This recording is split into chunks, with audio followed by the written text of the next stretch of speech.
Assalamualaikum to all of you. Welcome to ISF Academy, and I am your course instructor Mr. Zainul Abidin. As you people know very well in the previous lectures we have been talking about vitamins and minerals.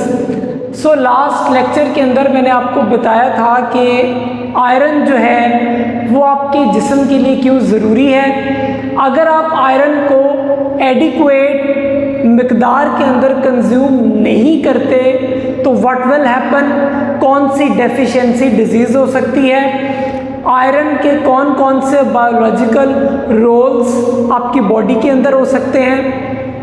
सो आज की class के अंदर या आज के lecture में we shall talk about zinc. Zinc भी जो है ये बहुत इम्पॉर्टेंट एंड अबंडेंट न्यूट्रिएंट या मिनरल है after iron in the body. आप कह लें कि जिंक भी उतनी ही अच्छी मिकदार के अंदर आपके जिस्म के अंदर मौजूद है जिस अमाउंट के अंदर आयरन आपकी बॉडी में एग्जिस्ट करता है। So this is the reason कि जो जिंक है it is also abundant mineral after iron in the body. अगर आप ह्यूमन बॉडी की बात करते हैं तो जो ह्यूमन बॉडी है it contains 2 to 3 grams of iron.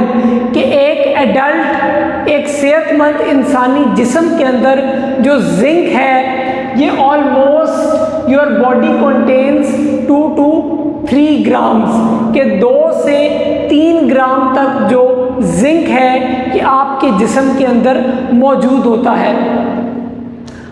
अब सबसे ज़्यादा जो जिंक है ये आपकी बॉडी के कौन से ऑर्गन्स या कौन से अज़ा के अंदर मौजूद होता है। लिवर के अंदर, पेंक्रियाज में, जो आपकी किडनीज हैं, बोन्स हैं and muscles, they contain the higher content of the zinc. ठीक हो गया जी। जो आपका जिगर है, जो आपकी हड्डियां हैं, लबलबा है और जो आपके जिस्म के मसल्स हैं इनके अंदर ये जो 2 से 3 ग्राम जिंक है ये इन ऑर्गन्स या इन अज़ा के अंदर मौजूद होता है।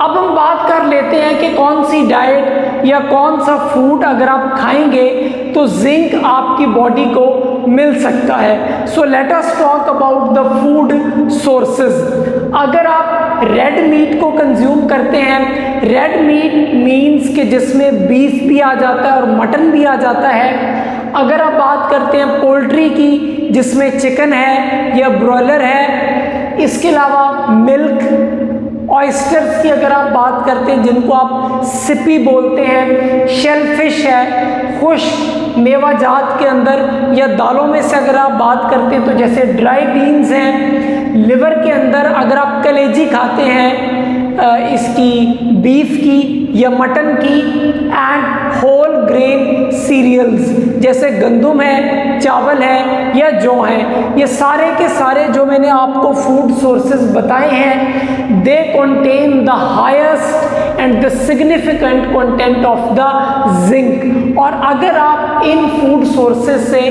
जिंक को कंज्यूम करते हैं तो आपकी बॉडी की रिक्वायरमेंट जो है वो पूरी हो जाएगी।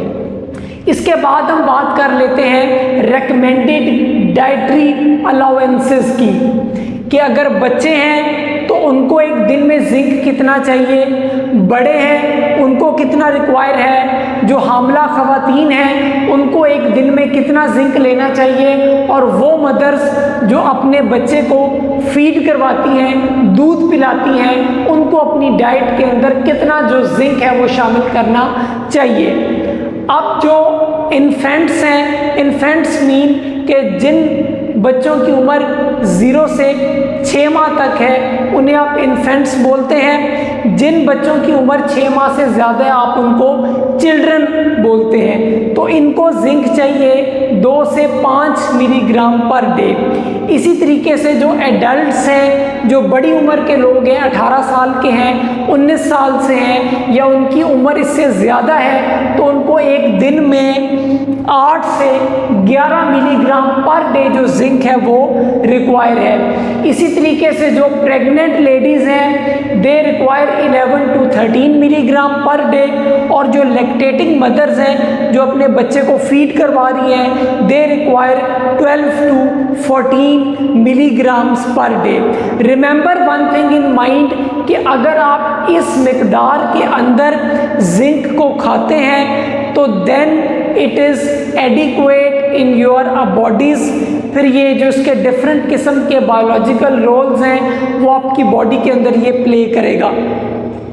अब हम बात करते हैं कि जिंक को खाने के फ़ायदे कौन कौन से हैं। What are the possible biological functions of the zinc. तो अगर आप जिंक खाते हैं तो इसके 5 बुनियादी फ़वाइद या 5 किस्म के जो बेसिक फंक्शंस हैं वो जिंक के मौजूद हैं।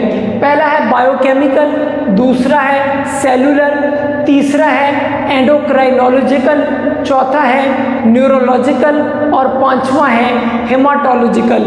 ये पांचों के पांचों बायोलॉजिकल फंक्शंस आपके जिस्म के अंदर होना बहुत ज़रूरी है। जो पहला फंक्शन है बायोकेमिकल, उसमें जिंक क्या करता है, it acts as a cofactor for enzymes.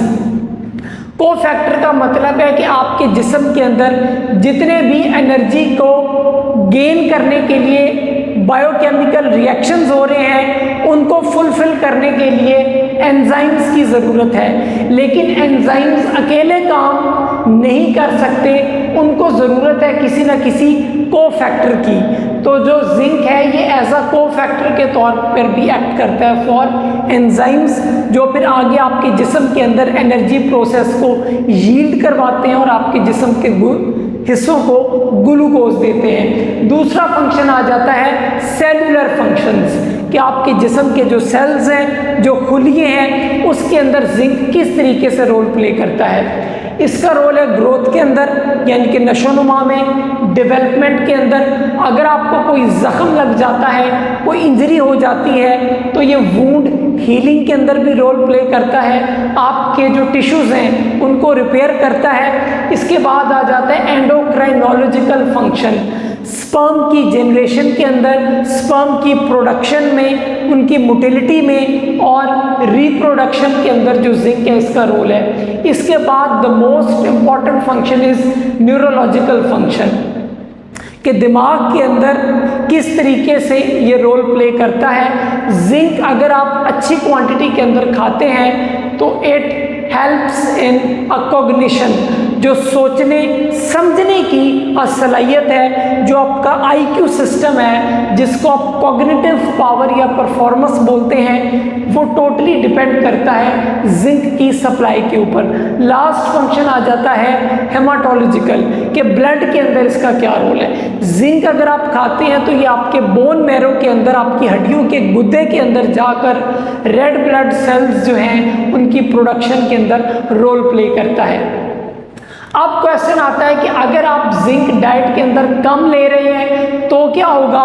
तो ये 4 किस्म की डेफिशिएंसी जो डिजीजेज हैं, ये 3 किस्म की, ये आपके जिस्म के अंदर बुनियादी तौर पर जिंक की कमी की वजह से हो सकती है। कौन कौन सी डेफिशिएंसी डिजीजेज हैं। अगर आप इन्फेंट्स को या बच्चों को इस मिकदार के अंदर 2 से 5 मिलीग्राम पर डे के हिसाब से जिंक नहीं देते तो बच्चों की जो ग्रोथ है वो रुक जाएगी। उम्र के हिसाब से उनका कद, उनका वजन छोटा रह जाएगा, जिसको बोलते हैं ग्रोथ रिटार्डेशन। दूसरे नंबर पे आ जाता है पुअर वुंड हीलिंग, कि अगर आपको कोई जख्म लग गया है, कोई इंजरी हो गई है, तो वो जख्म जल्दी ठीक होने का नाम नहीं लेगा अगर आपके जिस्म के अंदर जिंक कम है।